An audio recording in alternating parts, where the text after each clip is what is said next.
मैं कभी भी कहीं भी अन्य साधु वेश में या अन्य वेशों में प्रकट होकर ज्ञान देता रहता हूँ। बच्चों, जब मैं काशी में प्रकट था, सशरीर आया था, 120 वर्ष तक लीला की। उस समय मेरा मुख्य शिष्य धनी धर्मदास हुआ था। उसको मैंने कहा था, धर्मदास, काल मेरे नाम से 12 पंथ चलाएगा। 12वें पंथ का जो प्रवक्ता होगा उसको यानी गरीबदास जी को मैं मिलूंगा और 12वें पंथ में मेरी वाणी प्रकट होगी। मेरा यथार्थ ज्ञान संत गरीबदास के द्वारा वाणियों के माध्यम से प्रकट होगा।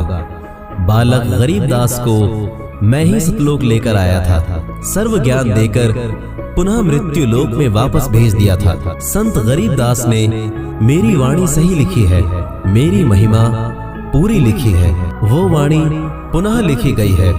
12वें वंश प्रगट होए उजियारा, 13वें वंश मिटे सकल अंधियारा। लेकिन उस वाणी को संत गरीबदास पंथ वाले भी समझ नहीं सके और ना ही वो 12 पंथ मेरी पहले वाली वाणियों को ठीक से समझ पाए। उन्होंने उन वाणियों का काल प्रेरणा से अर्थ का अनर्थ कर दिया। मैंने पृथ्वी पर 600 वर्ष पूर्व धनी धर्मदास से कहा था कि 12 पंथ काल पुरमाना, भूले जीव ना जाए ठिकाना।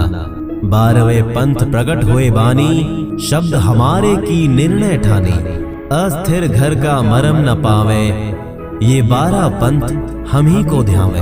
12 पंथ हम ही चल आवे, सब पंथ मिटा एक ही पंथ चलावे। काल निरंजन मेरे वास्तविक कबीर नाम से 12 पंथ तथा बहुत से अन्य पंथ चलाएगा।